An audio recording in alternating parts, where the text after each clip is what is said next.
Welcome to Let's Talk Kids. I'm Mary Coogan, President and CEO of Advocates for Children of New Jersey and the host of Let's Talk Kids, a conversation with experts, policymakers, and community organizations about issues and topics that impact children and families.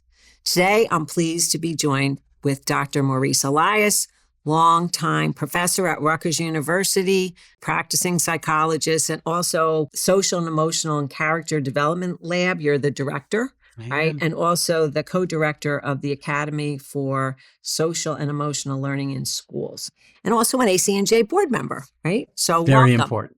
Very Great important to be here. Thanks for coming. But given all your experience, right, and many years of working with students, because we used to have students come to ACNJ as interns, working in the community and at schools, all the conversation we hear about increased level of stress and anxiety and depression in students, are we facing a mental health crisis in New Jersey? Well, I think we are facing a crisis. I see it in my college students, actually. My college students are undergoing tremendous amounts of stress, uncertainty. They don't know about their futures. They don't know what the work environment is going to be like.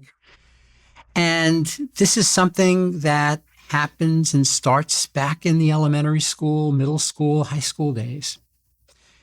Our kids really do need to be able to learn without having to worry at the same time. So this is not a COVID thing. COVID opened it up for us, I think. I think COVID made us see things that were there to be seen. We couldn't ignore them after COVID. And I especially noticed that with my Rutgers students. They would be telling me about their responsibilities, the issues they were facing because of COVID. But then when I asked them what were things like before COVID, they were also pretty bad and pretty stressed with the fact that they had to work along with being in school. That so many students had to care for siblings. They had to care for parents, and then dealing with immigration-related issues. So I think what COVID opened up for us is an understanding of just what the stress levels are that are affecting our students. And then we learned about the stress levels affecting our teachers and in our schools. So what's causing stress levels for teachers? Well, what teachers are always having to deal with new things. They had to deal with remote learning. They have to deal now with artificial intelligence. They have to also deal with the fact that their students are more stressed, and they're not necessarily ready for that. So we have this sort of perfect storm. You've got schools that are being asked to do more, create this thing called portraits of a graduate. I'm not sure if you've heard that term. No, I'm not familiar with that. I'll come back to that in a minute. Okay. Create portraits of a graduate. And their resources are typically being threatened or taken away.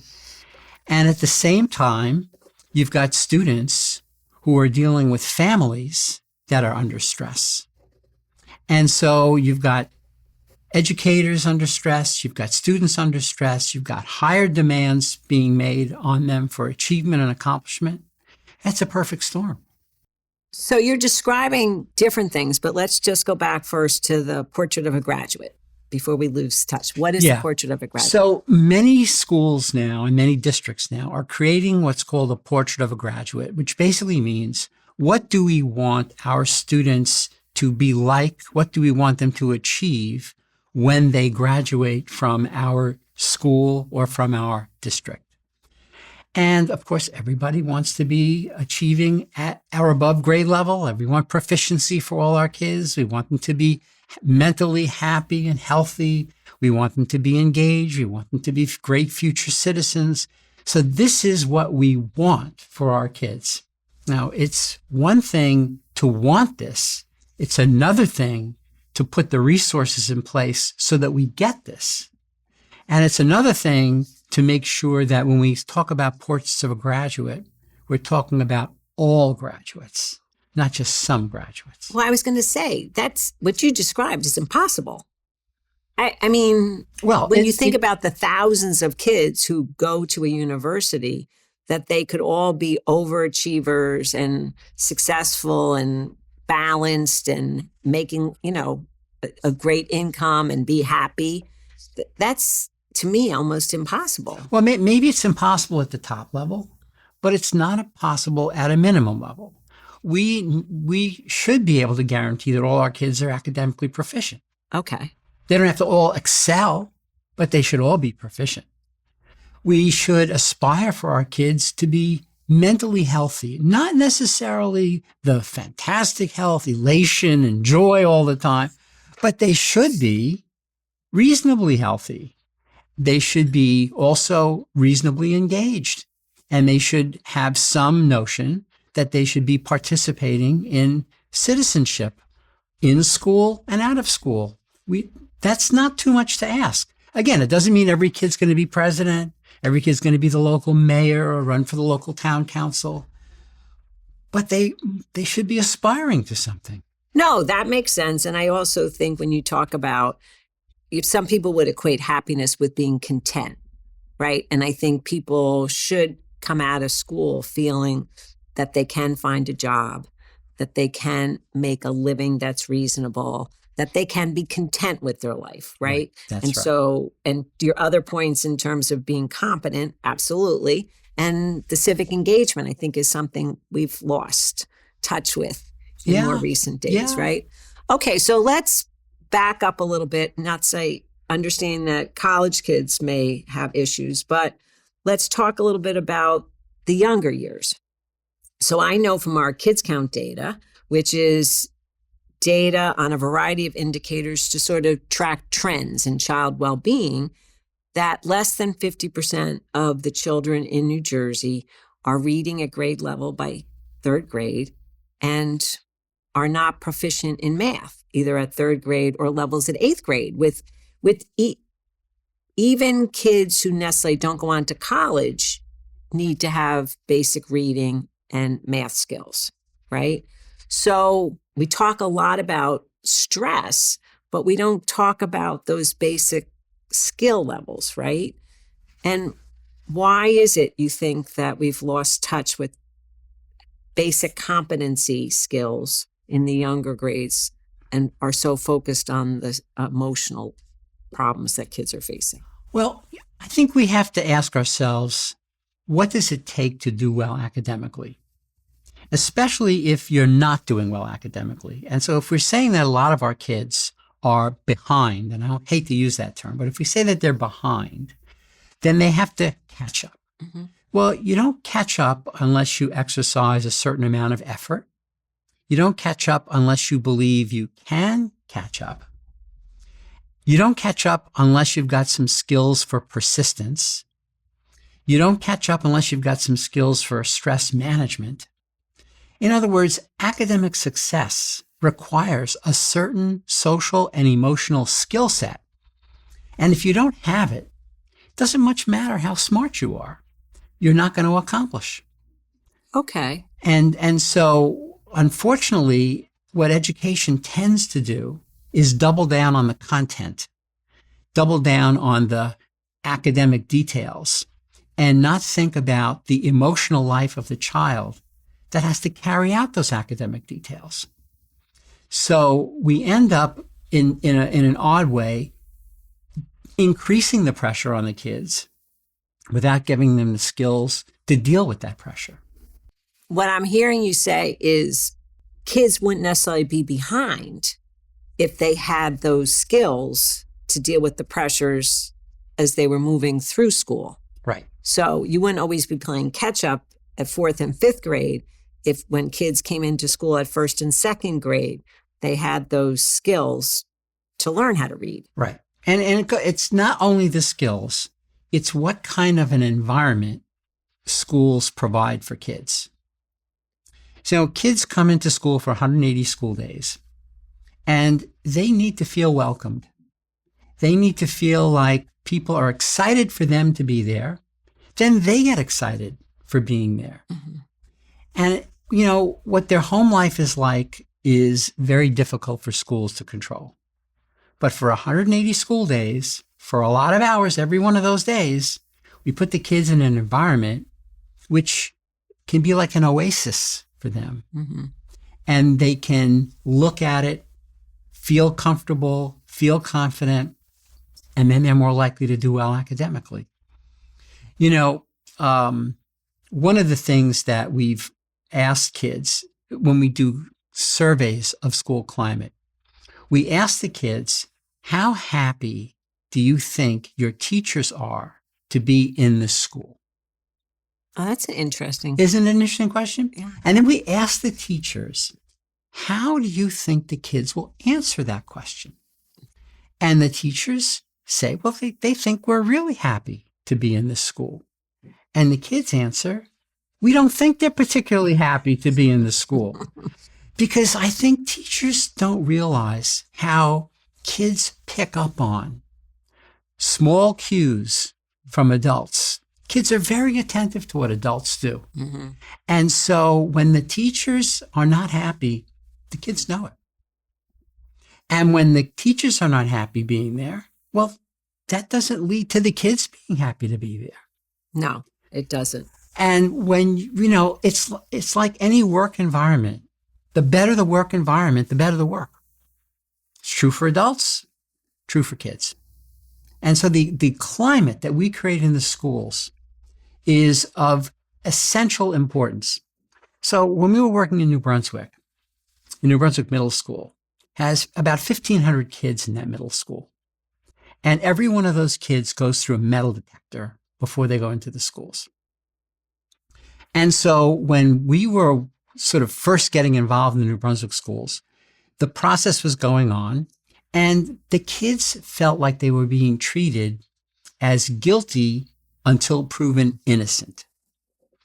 And so after they go through this metal detector, they would then go into their classrooms, and they wouldn't be happy campers.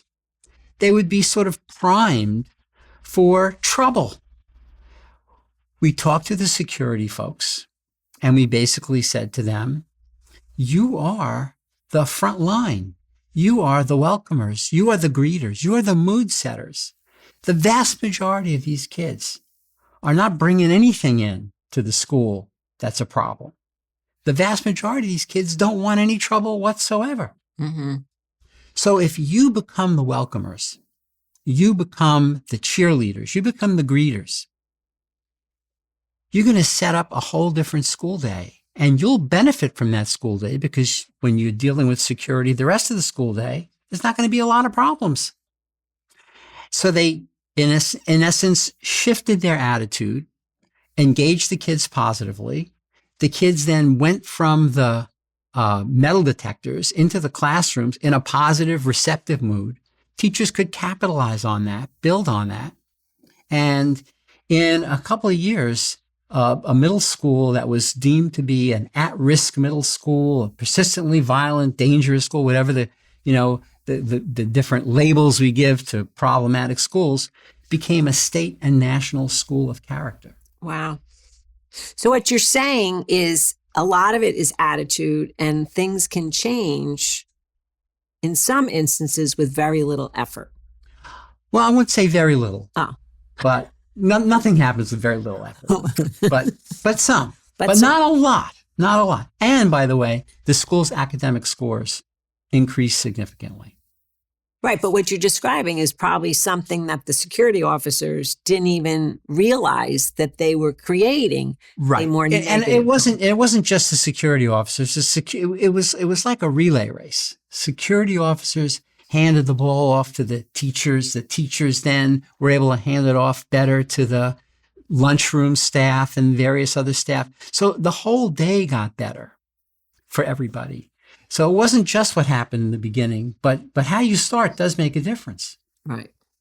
Because I think about when kids start school, they are genuinely nervous, but very excited. Absolutely. Right? Because they've heard wonderful things about school and that they're going to learn. And most parents do build it up, right? Because they want their child to be excited. So it makes a difference. Right. What other policies do you think schools put in place, maybe unintentionally, or maybe out of necessity, like a metal detector, that creates a more, I'm going to just say negative environment. I don't know if that's the right term, but that's not conducive to kids coming in optimistic and excited to come to school? Well, I mean, it starts with the adults.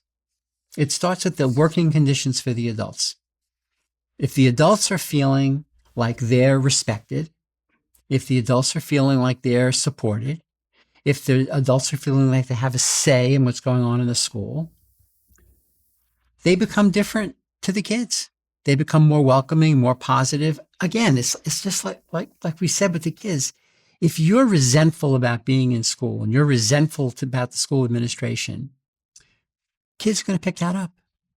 And when they pick that up, they're not able to learn their best.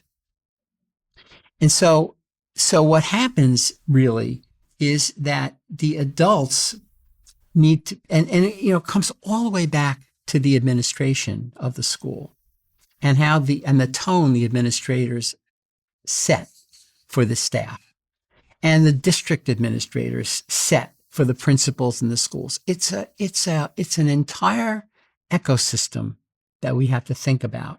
And the kids are at the bottom. They are subject to what happens in all other parts of the system. I had a colleague, Marvin Berkowitz, who said that in a normal situation, when you have a system in the earth with this increasing pressure, the resulting pressure can create diamonds. But when it comes to people, the resulting pressure doesn't create diamonds. It's not like more and more pressure leads to better results. It doesn't work that way. And all the pressure works its way down to the kids. What have you found in schools that were so obvious that you could say you need to change this versus maybe what the administration didn't even realize was problematic? Right. Well, I can give you an example from South Brunswick. South Brunswick's done a lot of good work in social and emotional learning over the past years. Things, of course, unfortunately can change there as administrators change. But one of the things that we worked with was their visual and performing arts faculty. And they were not finding that their kids were kind of getting the arts as much as they hoped that the kids would. We said that the answer is not really to increase the sort of content and formal instruction in the arts. It's to recognize, what do kids need in order to be successful artists? And when I say arts, I mean any of the visual and performing arts: music, theater, dance, right? Poetry, anything. Okay. And it turns out that what they need is to recognize that in order to become a successful performance artist, there are a lot of skills you need. One of the things you need to learn is planning.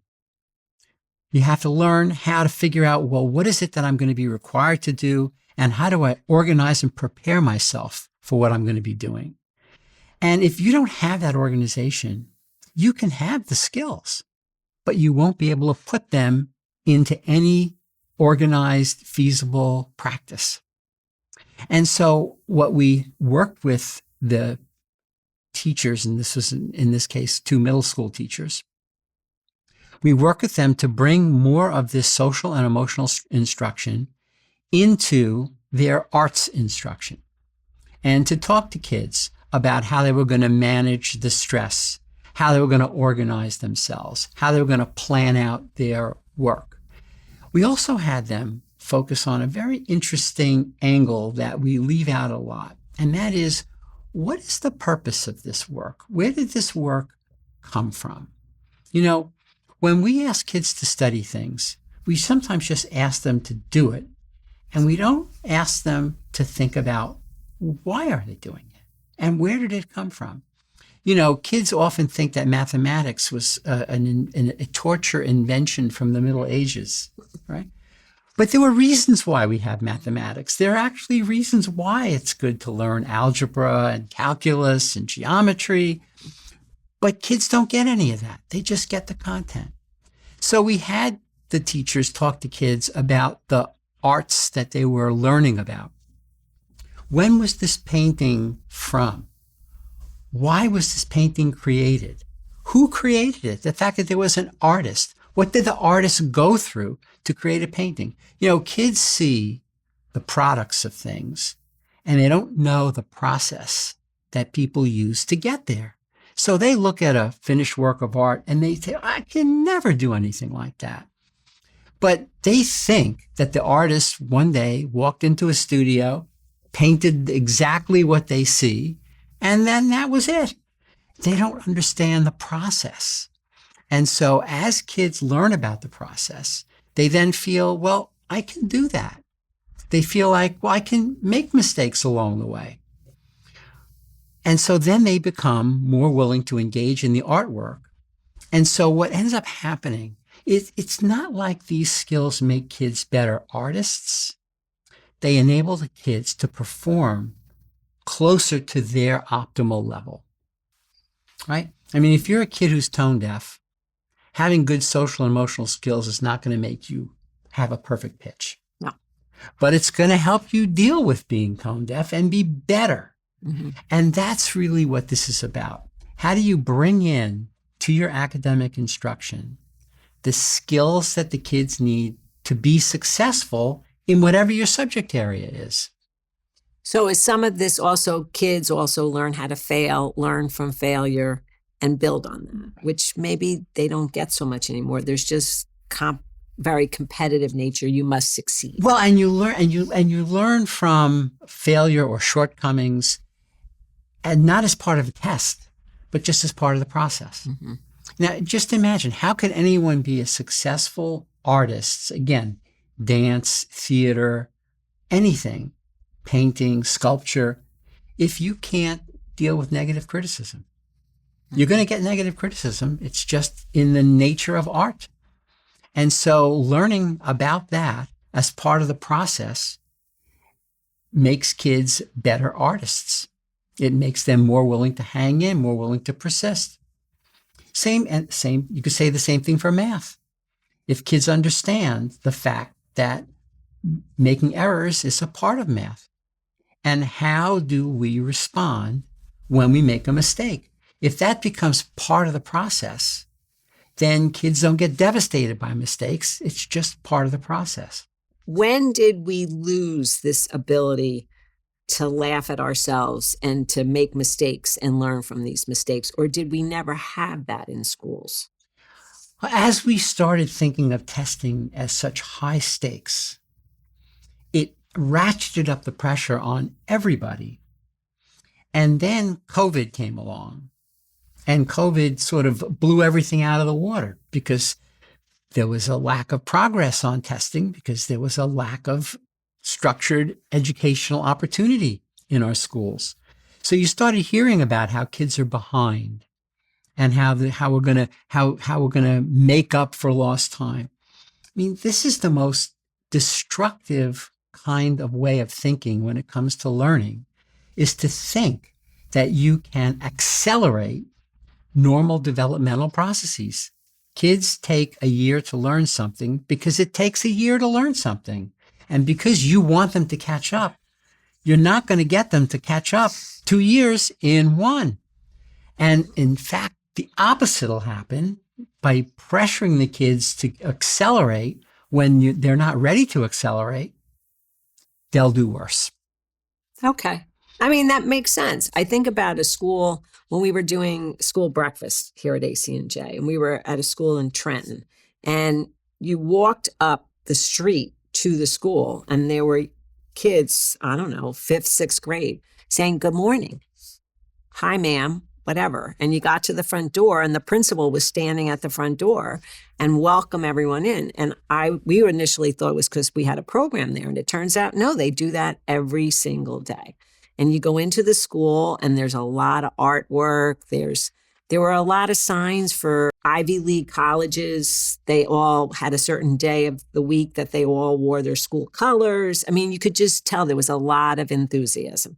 Would you say that's the type of school where kids have better opportunities for learning because they're engaged? What we've learned is that what you've described is best practice.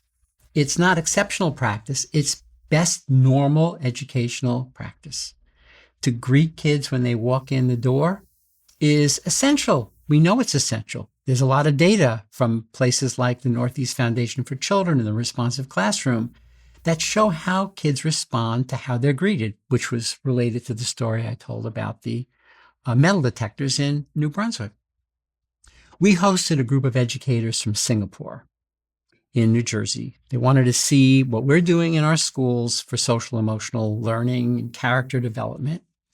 And one of the things that was fascinating to us was that even though we were talking with them, their eyes were looking up at the walls.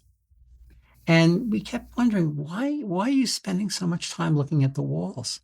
And they said, in our schools, the most important things and messages are on the walls. And we said, that's interesting. And so we started going into these classrooms, and in the schools that were designated as schools of character, where things are going well, they had a lot of stuff on their walls about friendship, about how we get along with each other, about steps to calm yourself down when you're upset. The walls spoke. And in November of 2025, I went to Singapore to do some work with their Ministry of Education, and I visited some of their schools. But all over, stuff all over their walls about character, about citizenship, about the kind of citizen we want you to be, and the expectation of every student to be able to be that kind of citizen. And then they recognized students who participated in different things. I mean, their walls were just covered with stuff. That's wonderful. So I know I read about that visit because of your book, The Reinvigorating the Classroom Climate, right? And in this book, you do put in a lot of examples of schools. So what does it take to create that climate in which kids will thrive and then learn? It takes the belief that creating that climate is fundamental to learning, that it's not an aside, it's not an extra, it's not even optional. It is absolutely essential for academic achievement. And I'm going to put one additional word on there, for lasting academic achievement. Because I think all of us have had the experience of cramming for a test. No. And doing well and forgetting everything. So you can have achievement. You can get your test scores up. There have been examples in the news about schools that have gotten their test scores up miraculously, and then you don't hear about them anymore because it was just a flash in the pan. But if you want lasting learning, you have to create the conditions under which kids are truly learning, identifying with the material, bringing it into themselves. You know, there's a lot of talk about culturally responsive learning. And what that really means is that kids learn best when they see themselves reflected in what's going on. That they're learning when they see examples of kids like themselves, people like themselves. In the learning material, they internalize it more. They take those lessons to heart. And that's what we want our kids to do. So you have to believe that for lasting learning, to create the kind of graduates that we want to have, to become the kind of citizens that we want to have, we have to realize that their social, emotional, and character development is as important as anything else. You know, Teddy Roosevelt once said, to educate a person in mind and not in morals is to create a menace to society. Oh, that's interesting. Isn't that interesting? And if you think about it, the last thing we want are really smart people with very poor character. We see them in government today a lot, and it's not doing anybody any favors. Okay, so let's think about how in these examples in your book, how people created those environments, right? So there's a role for the administration. They have to kind of make the commitment and allow it to happen, right? What else do they need to do? They need to give teachers the opportunity and space to work together to figure out how are we going to do this in our classroom? How are we going to create environments where our kids can feel more welcomed, more engaged? You know, a lot of teachers are already doing this to one extent or another, but they often don't have the opportunity to share and talk about it. And so giving that opportunity leads more teachers to get different ideas about the kinds of things they can do. Part of it comes down to the way we greet kids when they walk in. Part of it also is how we get the kids to explore their own personal agenda for learning. So one of the things we talk about is the importance of kids identifying with their sense of purpose.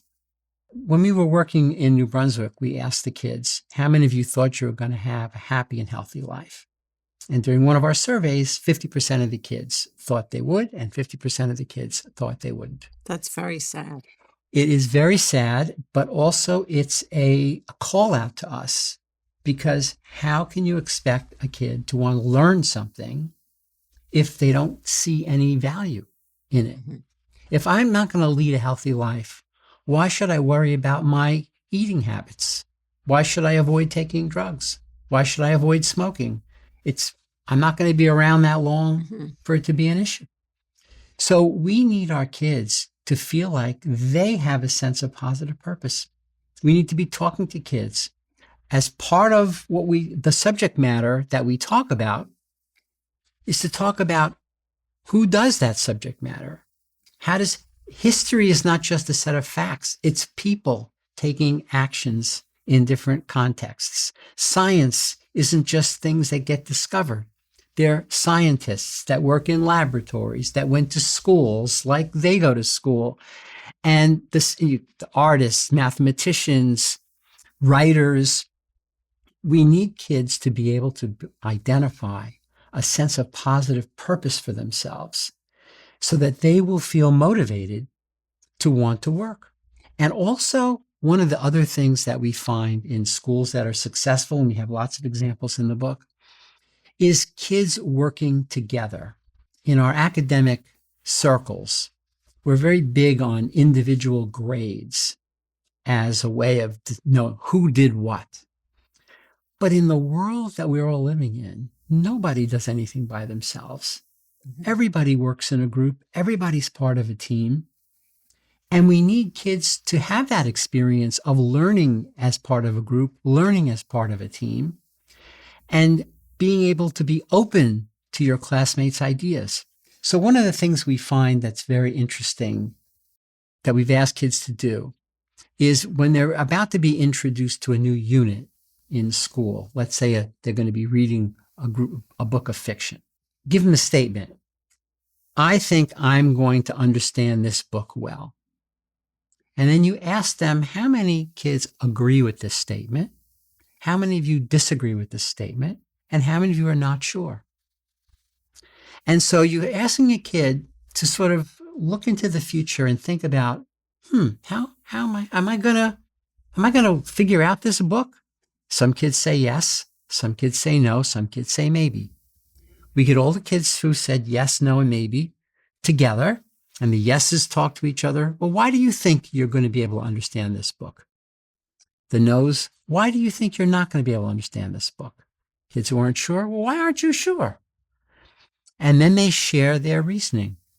And so all of a sudden we hear why I think I'm going to understand this book. I have to articulate my hesitations about why I think I'm not going to understand this book. And I also hear from the people who aren't sure. And all of a sudden, when kids get the opportunity to hear their peers, what they think, their uncertainties, their certainties, their reasons, it opens up their way of thinking in very positive ways and helps kids feel more engaged with the work that they're going to be doing. So that raises two questions for me. One, what do you say to a teacher who says, we don't have time for that? And also, what do you do for a teacher who doesn't or may not think they have the skills to have that conversation in class, or they might feel they're going to lose control of their class if they really let kids have these open conversations? Yeah. Well, we've done lots of this stuff over many, many, many years. And there is nothing in that kind of conversation that is beyond what a competent teacher can do. Okay. I mean, teachers are supposed to be having conversations with their kids. And these aren't difficult conversations because you're not arguing with the kids. You're simply letting the kids formulate an opinion, share their opinion. You're not saying what's right and what's wrong. You're basically giving the kids an opportunity to think differently and to learn what their peers are talking about and to connect with their peers in a different way. Is it worth the time? Doesn't take that much time, first of all, to do. And second of all, it's like a down payment. And so if you do invest this time, all of the subsequent lessons about this book are going to go better. They're going to go more smoothly. You're going to get back instructional time. This is one of the things that people often don't realize. And it's one of the problems with prevention, right? If you take out the time to try to prevent something, well, then you're not dealing with the difficulties later on. When you say, I don't have time to prevent something, well, you're going to pay the price later on in the work you're going to have to do because you didn't prevent difficulties. The typical situation is dealing with kids' stress management, right? I don't have time to teach my kids a stress management strategy, a teacher might say. Well, if you don't have time to teach them the strategy, you're going to be spending much more time as the kids have these bad stress reactions. Once you invest a little time up front in teaching the kids stress management techniques, it pays off because you can have them use those techniques throughout all the rest of the day. So, that's where I think the administrators become so important in giving the teachers the permission, if not the requirement, to invest in these preventive strategies. And you could teach those strategies to the whole class, right? Absolutely. Okay. Every kid needs to have a stress management strategy. Is that the same when people talk about mindfulness training? Is that stress management? It's one approach. It's one approach to stress management. But yes, it's the same kind of thing. And there are schools that begin their school day with a mindful moment across the entire school population. And they find, and data supports this, that the day goes better.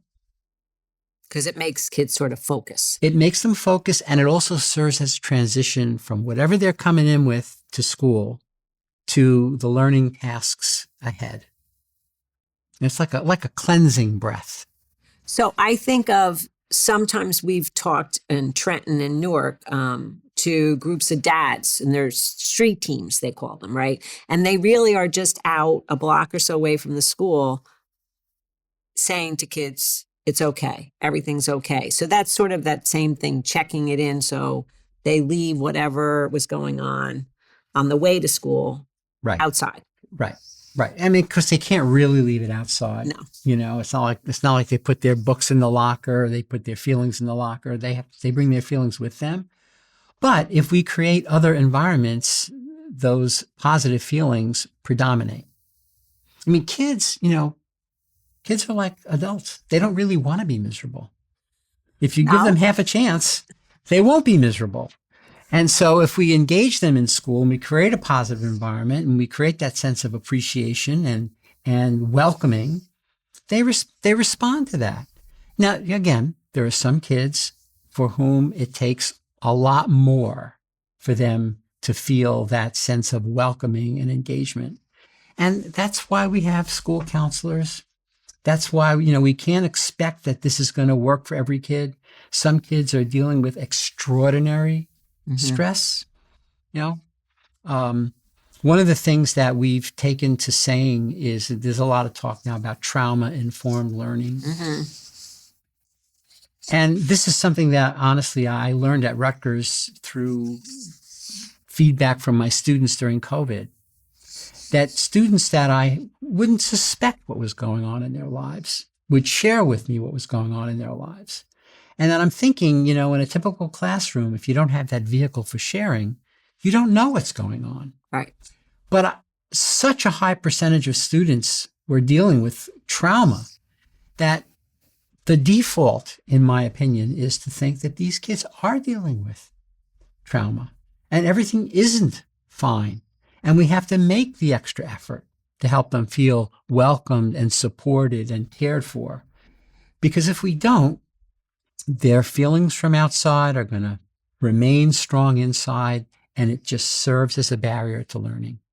So you had mentioned early on, and I made myself a note about resources, right? And you talk about school counselors. Well, I know, again, from some of our kids count that, and I'm just looking here at my notes, that there's sometimes ratio of school counselors to students is 300 students to one counselor, right? Or 400. So how does that person even begin to identify the kids who might need extra help? Or do we need more school counselors? Like, what's the answer? Yeah, well, I mean, we definitely need more school counselors, right?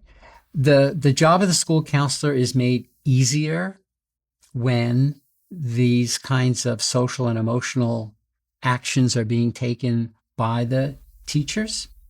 They don't eliminate it, but they reduce the flow. Counselors, unfortunately, have to do more group work. There's no choice for them. They can't see the volume of kids individually. But one of the things that we encourage the counselors to do, wherever they can, is to try to go from a deficit-oriented approach to a strengths-oriented approach. So I'll give you an example. You got kids who are angry, upset, etc. Put them into an anger management group. Try to teach them anger management skills. In my experience, that only tends to make kids angry because they don't want to be singled out. They don't want to be told to manage anger. So what we suggest counselors do is to create a positive context in which the kids can learn to manage their anger. So for example, one of the things we've done is to have them create a newspaper club. So these kids who would otherwise be in an anger management group are told, you are in a newspaper club. And you are going to create a newspaper for the school. But before you can go out and do this, we have to ask this question. What skills do you need to be a good newspaper reporter? And so the kids then start to answer, well, I need to be organized. I need to be responsible. I need to listen. We also say that it's probably not a good idea to smack your interviewees. It just helps build rapport. The kids end up, when you ask them, listing all the things that they would do in an anger management group. But instead, they're being asked to learn these skills so that they can run a newspaper club. It's a complete positive reframing for the kids. They respond far better.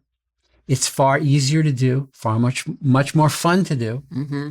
And the kids feel much better about it. I mean, you never have a waiting list for kids wanting to get into an anger management group. No. But you do have kids on a waiting list to want to be part of the newspaper club. Interesting. Yeah. And the kids then all of a sudden look different to the other kids. And they're not going off to anger management group. They've got some responsibility. They've got some status, right? Wherever counselors can reframe into a more positive approach, a service-oriented approach, where the kids are being seen as contributors and not deficits, they'll have an easier time with what they're doing. Makes sense. So what role do the students have in creating a school climate that's a positive? Do they have their own role, a responsibility? They have a responsibility in the sense that they become part of a classroom where they want their classmates to succeed, where they don't see their classmates as a threat to their success, but that all boats rise together. And so I have a positive approach to my classmates. My stance is to be supportive to my classmates, which means I'm not going to tease them. I'm not going to rib them, jeer them, put them down when they make comments. I'm going to be supportive. I'm going to learn how to ask constructive questions. We need more opportunity for kids to work in small groups, to help each other, to learn how to support each other, to take leadership. to learn to take followership. All of those skills are so critical that make the classroom a better place. I mean, in the university, I tell the students how the class is going to go, my class is going to go, depends more on you than it does on me. If you do the reading and you participate, and when we get into small groups, you're actually talking to each other and sharing with each other, this is going to be a fantastic class. If you don't participate and I have to do all the talking, it's going to be a miserable class. So, I'll do my share, but if you do your share, we got a better class. And that's true at every single level. The more we get the kids engaged and involved, the better the class goes. The better the class goes, the more the teachers like it. The more the teachers like it, the happier they are to be in the school. And then the kids, when they do the survey, say, oh yeah, my teacher's happy to be in this school. That makes sense. I think I was reading in your book examples of where kids are buddied up with maybe kids who are struggling with something, or kids working some activity for a group of disabled children or children who have some type of a learning issue or whatever, right? So I would assume that encourages that cooperation, but also builds the confidence of the students. Right. And it's not just for kids with disabilities. It's just being able to help, just an orientation to help kids help their peers. It's a very positive thing for kids to be able to help their peers. And they feel good about it, and their peers feel good about it when it's done in the right way. So this gets into the issue of the fact that you can't just say, oh, go help that kid with them. You take a little time and talk about, well, how do you be helpful? What does it mean to be helpful? What does it mean to be supportive? And when kids learn that skill, they use it with that particular classmate, but then they use it in every other situation that they're in because it's a skill.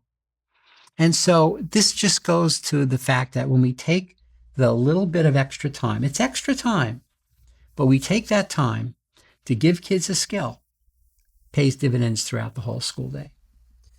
So do parents have a role in improving the school climate? That's a tricky one. I mean, obviously, the more supportive the parents are to the school, the better it is for everybody. But schools can't depend on parents. Schools, again, 180 school days, many years, many hours. My own view is that what the school does with the kids can be extremely powerful, extremely meaningful, and can offset severe difficulties at home. It's harder, obviously, when the parents are not supportive, but I think schools have tremendous potential to create good for the kids. Okay.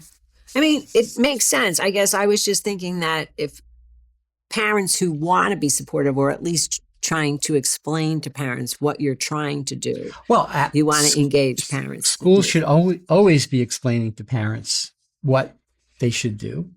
But, when you've got parents who are afraid to come to school because they're afraid of potential deportation, you can't do anything that makes those parents feel like their lack of presence in the school is a problem. Oh, no. Right? Or parents who are working two jobs or whatever. Absolutely. Right. So that's, and so you also can't depend on that, because we have some communities in New Jersey where that describes a lot of the parents. Mm-hmm. And so you basically want them to know what's going on in the school.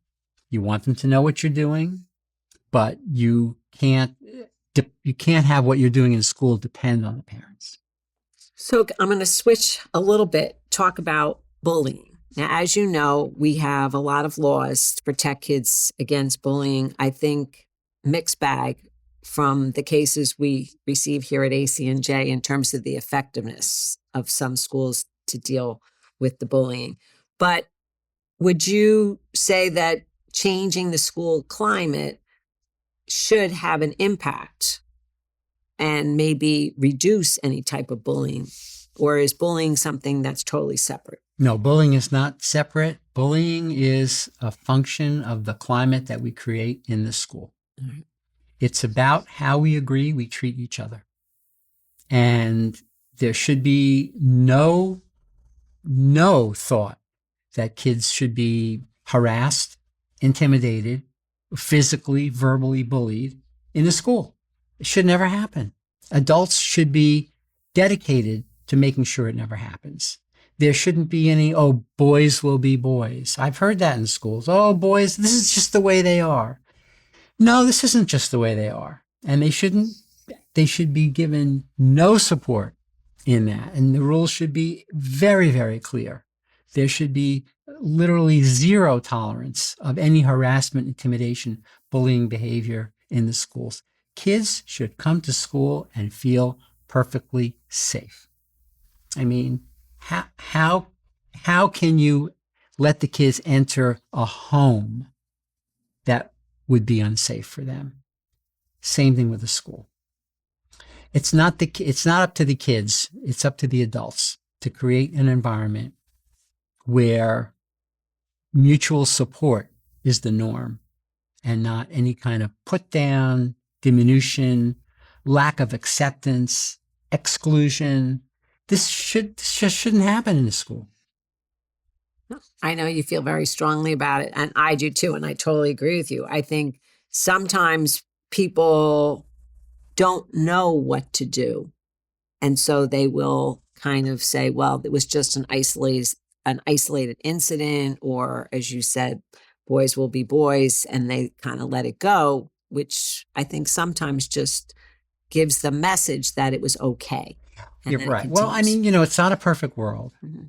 And there will be an occasional incident that might get through, but a repeated incident? Absolutely not. Right? You shouldn't. And when we see schools that have gotten in trouble with regard to bullying, the history is unbelievable. For years, things have happened that haven't been dealt with. I don't recall seeing an incident where something happened once and a school got in trouble. The cases that I'm aware of are just, they're unbelievable how they could have been allowed to go on. Mm-hmm. So I think, we have to acknowledge that there may be a situation, unclear who did what happened, I mean, there are situations like that, but any kind of persistence needs to be dealt with. And also, the question has to be asked, why is this persisting? Right? It's not just the fact that it's not that a kid has some sort of deficit. Bullying reflects the fact that we all want to matter in life. We all want to feel like we've got some importance, some significance. For some kids, they do not have a positive or see a positive pathway to matter. So they take a negative pathway to matter. Bullies matter. And so even though we would say we don't want that to happen, we understand that it happens. So you have to look for pathways for all kids to matter positively, to feel they have a positive purpose in being in school. Because if they don't see any positive pathway, they may well take a negative pathway. So that bully who does the minor infraction should probably be sent to the school newspaper club. Exactly. Right. And, and in the school newspaper club, one of the things they'll learn is you can't bully people into doing anything if you want an effective newspaper club. Right. You think about kids who are the class clown, right? We've all grown up with kids who are the class clown. Why were they the class clown? It wasn't exactly like they were loved and respected, but they became meaningful because they took on that role of being the lightning rod for all kinds of teacher negative attention, right? Mm-hmm. That's not the best place to be in life. But if you're dealt a hand and those are the cards you think are your best cards, you play them. Do you think the whole increase in terms of young people using social media has added to the problems that schools are dealing with in terms of kids, lack of attention, depression, being anxious? Yeah, social media hasn't helped. Social media cuts down on the actual person-to-person interaction that kids engage in. And, you learn to interact better by interacting better. Mm-hmm. But cyberbullying is another element in this. And that's one of the most vexing difficulties for schools, because in many cases, cyberbullying occurs what might be seen as outside of the school's purview. Mm-hmm. So schools have had to define what their purview is. And I think they've basically said, many schools have taken the opinion that if you direct any of the negative stuff toward your classmates, even though you're not in school while you're doing it, it counts. Okay. Right? And that's basically like putting a protective net over your kids.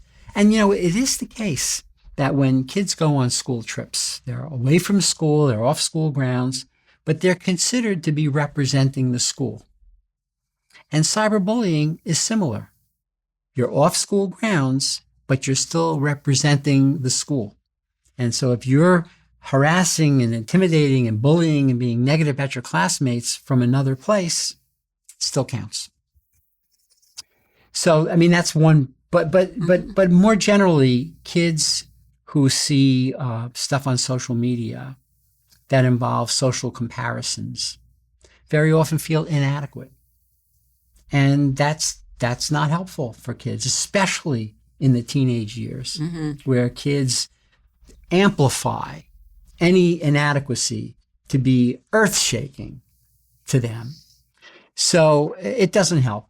But here again, schools can and should be talking about social media. Kids should understand how social media work. Mm-hmm. Kids should understand that they're basically being victimized by algorithms. And it's not just a coincidence what they're seeing on their phone screens. The kids need to have those conversations. That should be part of instruction. Now, should we have to do this? Ideally not. But we do have to do it because of the situation that we're in. I think the fact that kids are having their phones taken away during school time is a good idea, but it doesn't change the impact of the phones when they're out of school. No, but I know I was out of school and I can't remember where, but they had removed all the phones. And one of the seniors got up and he said, for the first, 3 to 6 months, it was horrible. But he said, then we found we were talking to each other, which again goes back to your skill building, as opposed to kids just texting, that they're actually having conversations, meeting their classmates, understanding their classmates, and it did create a better atmosphere overall. Right. So that does make sense. I also think that when you talk about the algorithms, we just did something in terms of safety, online safety, especially because of the World Cup coming in. Mm-hmm. And the gentleman who came and gave the presentation, it was scary in terms of how many kids wind up getting engaged with strangers on their phones and really need a lot of education in terms of safety management. Right. Because it can be a dangerous world out there. Right. And, again, some people feel like, well, that's for the parents to do and not for the school to do.